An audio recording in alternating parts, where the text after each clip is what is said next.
Hello champions, welcome to origin. आज का हमारा टॉपिक होने वाला है साउथ अफ्रीका के बारे में। हम लोग पढ़ेंगे कि आखिर साउथ अफ्रीका में किस प्रकार से हमारा जो एक सिस्टम था, जैसे यहाँ पे हम लोगों ने पढ़ा था अपार्थीड यानी कि कलर और रेस यानी कि कास्ट के बेस पे किस प्रकार से वहाँ पे भेदभाव किया जाता था।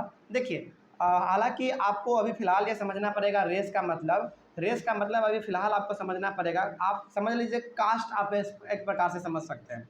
हालांकि रेस का यदि असली मायने यदि देखा जाए तो होता है एक अलग तरह का लोग और मतलब कि दो अलग अलग तरह के लोगों को हम लोग यहाँ पे रेस के कैटेगरी में रख सकते हैं। वही मतलब हो गया कि रेस का यहाँ पे अभी आप फ़िलहाल ये समझ के चलिए कि एक फॉर एग्जांपल यदि आपको समझाया जाए तो मान लीजिए कि एक वाइट पीपल है, यानी कि वाइट, जैसे आप कभी अमेरिका में आपको जाने का मौका मिले, ऑस्ट्रेलिया जाने का मौका मिले, तो उन लोगों का कलर जो होता है ना वो बिल्कुल वाइट होता है ना। वो लोग बहुत ही गोरे होते हैं, लेकिन हम इंडियंस थोड़े से सांवले होते हैं, हमारा कलर थोड़ा सा ठीक ठाक रहता है। तो आप कह सकते हैं कि ये दो अलग अलग रेस है। हालांकि रेस का मतलब होता है कि अब प्रजाति मतलब प्रजाति भी आप नहीं कह सकते यहाँ पे। फॉर एग्जाम्पल एक अलग ही ग्रुप का लोग हो गया और एक अलग ग्रुप का लोग हो गया। जैसे दो ग्रुप है, दोनों ग्रुप को हम एक साथ कह सकते हैं रेस, ठीक ना। चलिए आगे बढ़ते हैं फिर। तो यहाँ पे जो हमारा अपार्थीड सिस्टम था और साउथ अफ्रीका में, यहाँ पे ये किस प्रकार से फैला हुआ था इसके बारे में हम लोग पढ़ लेते हैं। देखते हैं यहाँ पे क्या लिखा हुआ है। देखिए साउथ अफ्रीका के बारे में, South Africa is a country that has several races, यानी कि साउथ अफ्रीका में बहुत प्रकार के लोग रहते थे। अब बहुत प्रकार के लोग सॉरी, बहुत प्रकार के लोग हमारे यहाँ पे किस किस प्रकार के रहते होंगे देख लेते हैं इसके बारे में। तो साउथ अफ्रीका एक हमारा कंट्री है, जैसे हमारा एक आप जैसे इंडिया कह सकते हैं, उसी प्रकार से हमारा एक साउथ अफ्रीका भी है। तो साउथ अफ्रीका हमारा हो गया। हालांकि साउथ अफ्रीका हमारा एक मेनली छोटा, आप कह सकते हैं कि साउथ अफ्रीका हमारा एक एक ठीक ठाक छोटा सा हमारा एक कंट्री है साउथ अफ्रीका। अब साउथ अफ्रीका के बारे में क्या खास बात है यहाँ पे हम लोग देख लेते हैं। देखिए, South African people were divided into white, black, Indian and coloured races. अब देखिए यहाँ पे क्या बात है। साउथ अफ्रीका एक ऐसा देश है जहाँ पे कि आपको अलग अलग प्रकार के लोग देखने को मिलेंगे। जैसे वाइट भी मिलेंगे, गोरे लोग भी मिलेंगे, ब्लैक यानी कि काले लोग भी मिलेंगे, और इंडियन भी मिलेंगे वहाँ पे आपको, एंड कलर्ड रेसेस यानी कि वहाँ पे बहुत प्रकार के कलर के लोग आपको मिल जाएंगे। जैसे वाइट लोग बहुत ही ज़्यादा वाइट होते हैं, ब्लैक लोग बहुत ज़्यादा ब्लैक होते हैं साउथ अफ्रीका के, और इंडियन जो है ना वहाँ के वो लगभग ठीक ठाक होते हैं। वहाँ के इंडियन सांवले होते हैं, ज़्यादा ना गोरे होते हैं ना ज़्यादा काले होते हैं, ठीक ठाक होते हैं। तो साउथ अफ्रीका एक ऐसा देश है जहाँ पे कि आपको हर कलर के लोग देखने को मिल जाएंगे। अब हर कलर में ग्रीन येलो ऐसा नहीं, मतलब कि वहाँ पे अलग अलग प्रकार के कलर के लोग आपको देखने को मिल जाएंगे। आगे बढ़ते फिर। South Africa was earlier governed by apartheid laws. According to the law these races were not allowed to mingle with each other, to live near each other or even to use common facilities। South Africa में अलग अलग रंग के लोग रहने के कारण यहाँ पे ये सिस्टम था, अपार्थीड सिस्टम था वहाँ पे, यानी कि अपार्थीड लॉ था। अब ये अपार्थीड लॉ के अनुसार वहाँ पे ये तीनों के तीनों लोग आपस में मिलजुल के नहीं रह सकते थे। देखिए यहाँ पे क्या लिखा हुआ है, according to the law these races they are not allowed to mingle. Mingle का मतलब होता है मिलजुल के रहना, एक साथ रहना। तो इन सभी रेसेस के लोगों को, यानी कि इन सभी प्रकार के लोगों को आपस में मिलजुल के रहने का परमिशन उस समय पे नहीं था, है ना। आपस में रहने का परमिशन तो छोड़िए, अगल बगल भी रहने का परमिशन नहीं था। मतलब कि आप बहुत दूर रहिए, हम लोगों से हट के रहिए। और यहाँ तक कि कॉमन फैसिलिटी, जो कि हमारे कॉमन फैसिलिटी वाली चीज़ें होती हैं, जैसे कि हमारा कुआं हो गया, हमारा बस हो गया, फिर से हमारा प्लेग्राउंड हो गया, ये हमारा क्या कॉमन फैसिलिटी है, यानी कि जो कि हर किसी को लगभग मिलता ही मिलता है। लेकिन यहाँ पे ऐसा सिस्टम नहीं था। यहाँ पे आप कॉमन फैसिलिटी को यूज नहीं कर सकते हैं, यानी कि सभी के लिए सब चीज़ अलग अलग बना हुआ था। वाइट लोगों के लिए अलग बना हुआ था, ब्लैक लोगों के लिए अलग बना हुआ था, इंडियन लोगों के लिए अलग अलग बना हुआ था, है ना। तो हमारे इंडिया से भी कुछ लोग वहाँ पे जाके रहते थे, तो वहाँ पे भी इंडियन पाए जाते हैं, आज भी पाए जाते हैं, कल बहुत पहले भी पाए जाते थे और आज भी पाए जाते हैं। आगे बढ़ते हैं फिर। देयर वेयर सेपरेट हॉस्पिटल, वहाँ पे अलग अलग हॉस्पिटल थे तीनों के लिए, वाइट के लिए अलग, ब्लैक के लिए अलग, इंडियन के लिए अलग, सभी के लिए हॉस्पिटल अलग थे, एम्बुलेंस अलग थे, ट्रेन अलग थे, बसेस अलग थे, बस स्टॉप्स यहाँ तक कि अलग अलग था, है ना। For black and white people, यानी कि काले लोगों के लिए प्लस गोरे लोगों के लिए वहाँ पे हर चीज़ अलग अलग था। मतलब कि आप कह सकते हैं कि वहाँ पे रंग के नाम पर इतना ज़्यादा भेदभाव था कि कोई भी इंसान एक दूसरे में सटना या फिर एक दूसरे के साथ रहना पसंद नहीं करता था। ठीक है, आगे बढ़ते हैं। फिर आगे क्या लिखा हुआ है, non whites they are not allowed to vote. Non whites का मतलब क्या हो गया, देखिए वाइट का मतलब क्या, गोरे लोग, नॉन वाइट का मतलब क्या, ब्लैक लोग। तो ब्लैक लोग जो थे साउथ अफ्रीका के, वहाँ के लोगों को वोटिंग राइट भी नहीं था, यानी कि वो लोग वोट भी नहीं कर सकते थे। ठीक है, आगे बढ़ते हैं। फिर the best land in the country was reserved for the white people and the worst available land for non whites, यानी कि वहाँ के जो बहुत अच्छे अच्छे ज़मीन हुआ करते थे, बहुत जो अच्छे अच्छे ज़मीन हुआ करते थे, जो कि बहुत ही प्रसिद्ध ज़मीन हुआ करते थे, जो कि बहुत प्रसिद्ध जगह हुआ करते थे, वो सारा का सारा रिजर्व रहता था, यानी कि वो सारा का सारा ऑलरेडी किसके अंडर में रहता था, वाइट पीपल के लोगों के अंडर में रहता था। और जितने खराब से खराब ज़मीन हो सकते हैं, जैसे खराब से खराब जगह हो सकते हैं, वो सारा का सारा हमारा काले लोगों के अंडर में रहता था। मतलब कि मोटा मोटी आप यहाँ से ये कंक्लूजन निकाल सकते हैं कि यहाँ पे पूरी तरीके से कंट्रोल किसका था, साउथ अफ्रीका में पूरी तरीके से कंट्रोल यहाँ पे वाइट लोगों का ज़्यादा था। ठीक है, आगे बढ़ते फिर। One black township was the south western township, Soweto भी इनको कहा जाता है।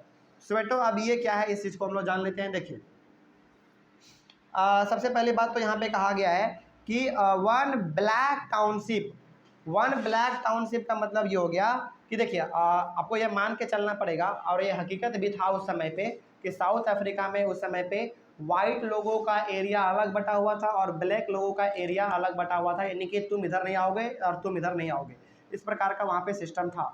तो वहाँ पे जो हमारा एक अलग से टाउनशिप बना हुआ था, यानी कि जो एरिया बना हुआ था ब्लैक लोगों के लिए, उस एरिया का नाम था साउथ वेस्टर्न टाउनशिप, और कभी कभी वो लोग उसको वहाँ पे स्वेटो भी कहते थे। ठीक है, तो ये एरिया था जहाँ पे कि हमारे ब्लैक लोग रहा करते थे।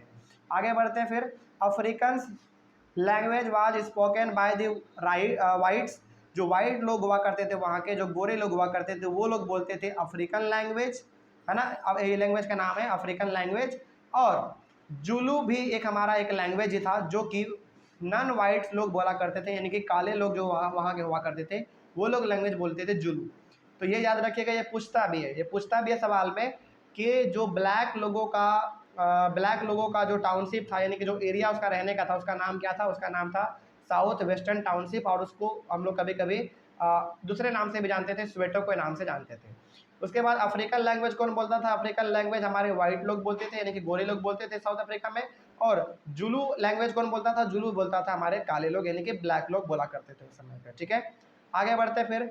द अफ्रीकन नेशनल कांग्रेस, यानी कि शॉर्ट में इसको हम लोग बोलते हैं ANC, a group of people who lead the struggle against apartheid. तो national congress, sorry African national congress हमारा एक ग्रुप ऑफ पीपल था, यानी कि बहुत सारे लोगों का वो एक ग्रुप था, जिसको हम लोगों ने नाम दिया क्या, अफ्रीकन नेशनल कांग्रेस। और ये ग्रुप ऑफ पीपल क्या किया, साउथ अफ्रीका में अपार्थाइड जो सिस्टम था, यानी कि जो रंग के ऊपर जो भेदभाव होता था, इसके लिए इन लोगों ने वहाँ पे लड़ाई किया, वहाँ पे प्रोटेस्ट करा, वहाँ पे इन लोगों ने आवाज़ को उठाया।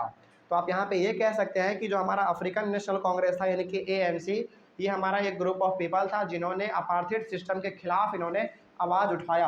अब चूंकि देखिए अपार्थाइड सिस्टम में होता क्या था, अपार्थाइड सिस्टम में जो काले लोग होते हैं उनको अलग रखा जाएगा, और जो ब्लैक लोग हैं उनको अलग रखा जाएगा। लेकिन सबसे ज़्यादा यदि राइट किसी को मिलेगा, किसी को अधिकार मिलेगा, तो वो मिलेगा वाइट लोगों को मिलेगा।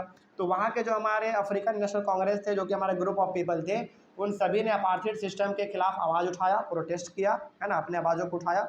उसके बाद क्या हुआ, नेल्सन मंडेला, और ये जो अफ्रीकन नेशनल कांग्रेस का जो लीडर था ना, वो हमारा लीडर था Nelson Mandela. Found the Nelson Mandela हमारा क्या था, एक जो हमारा अफ्रीकन नेशनल कांग्रेस था उसका ये हमारा लीडर आप कह सकते हैं। ठीक है, नेल्सन मंडेला के बारे में आपको बाद में आगे चलकर बहुत ज़्यादा पढ़ना पड़ेगा। ये बहुत अच्छे इंसान थे जिन्होंने, और ये एक ऐसे इंसान थे जिन्होंने साउथ अफ्रीका में काले और गोरे का जो सिस्टम था, यानी कि अपार्थाइड सिस्टम जो था वहाँ पे, उसको पूरी तरीके से उन्होंने ख़त्म किया। लेकिन इसके बारे में जब आप जानेंगे ना, तो आपको शायद यकीन ना हो कि नेल्सन मंडेला ने अपना आधा जीवन, आप कह सकते हैं कि आज के हिसाब से आप कह सकते हैं कि नेल्सन मंडेला ने आधा जीवन अपना जेल में बिताया है। लगभग नेल्सन मंडेला 30 साल तक नेल्सन मंडेला जेल में रहे हैं। ठीक है ना, इसके बारे में इस चैप्टर को हम लोग यहाँ तक खत्म कर लेते हैं, तब इसके बारे में हम लोग थोड़ा सा और जान लेंगे क्या है इनके बारे में खास बात। देखिए, तो Nelson Mandela found the apartheid system for several years. तो Nelson Mandela African national congress के हम बहुत बड़े लीडर थे। उन्होंने अपार्थाइड सिस्टम के खिलाफ वहाँ पे आवाज़ उठाया, है ना। उसके खिलाफ उन्होंने बहुत समय तक संघर्ष किया, आंदोलन किया, प्रोटेस्ट किया, है ना, नारा लगाया। आखिरकार finally finally in 1994 south Africa became a democratic country. आखिरकार 1994 में साउथ अफ्रीका हमारा पूरी तरीके से डेमोक्रेटिक कंट्री बन गया। अब चूंकि डेमोक्रेटिक कंट्री बन गया, इसका मतलब ये हो गया कि वहाँ के लोग अपने लीडर को अपने से चुनेंगे वोट के द्वारा, है ना। आगे बढ़ते हैं फिर, in which people of all races were considered equal. और आपको मालूम है कि डेमोक्रेटिक गवर्नमेंट में हमारा क्या होता है, डेमोक्रेटिक कंट्री में हमारा क्या होता है, वहाँ के लोग अपने लीडर को अपने से चुनते हैं, प्लस वहाँ के सारे लोग आपस में इक्वल होते हैं। तो ये जो साउथ अफ्रीका यहाँ तक पहुँच पाया, देखिए पहले क्या था, जो हमारे ब्लैक लोग हुआ करते थे ना, उनको वोटिंग राइट भी नहीं था। लेकिन नेल्सन मंडेला इतने बड़े लीडर थे हमारे साउथ अफ्रीका के उस समय पे, जिन्होंने आवाज़ उठाया, और आवाज़ उठाने के साथ साथ इन्होंने वहाँ पे अपार्थाइड सिस्टम को ख़त्म भी किया। यानी कि जो काले गोरे का जो वहाँ पे रंग के नाम पे जो भेदभाव होता था, उसको इन्होंने ख़त्म किया और वहाँ पे डेमोक्रेसी भी लाया इन्होंने। अब जान लेते हैं थोड़ा सा और एडिशनल चीज़ें नेल्सन मंडेला के बारे में क्या है। देखिए, नेल्सन मंडेला जब अपार्थाइड सिस्टम के खिलाफ आवाज़ उठा रहे थे ना, तो इनको क्या किया वाइट लोगों ने, यानी कि अंग्रेज़ों ने क्या किया, जो हमारे यहाँ पे वाइट लोग हुआ करते थे, उन्होंने नेल्सन मंडेला को उठा के जेल में डाल दिया। लगभग 30 साल तक ये जेल में रहे थे, और 30 साल के बाद जब ये जेल से निकले तो फिर से इन्होंने आंदोलन शुरू किया, और इस बार इस प्रकार से आंदोलन शुरू किया कि इन्होंने पूरी तरीके से साउथ अफ्रीका से अपार्थाइड सिस्टम को भी हटा दिया, प्लस वहाँ पे डेमोक्रेसी को भी ला दिया। इतना करने के बाद 30 साल जेल में रहने के बाद जब ये वापस आए, तो हर प्रकार के सिस्टम को इन्होंने बदला, अपार्थाइड सिस्टम को बदला, डेमोक्रेटिक कंट्री वहाँ पे ला दिया, है ना। तो अब क्या हो सकता था, वहाँ पे लोग अपने लीडर को अपने से चुन सकते थे। इसके साथ ही साथ नेल्सन मंडेला वहाँ के प्रेसिडेंट भी बन गए। तो नेल्सन मंडेला के बारे में बहुत कुछ आपको आगे चल के पढ़ने को मिलेगा। खैर, यहाँ तक आपको मालूम चल गया होगा कि नेल्सन मंडेला कौन थे।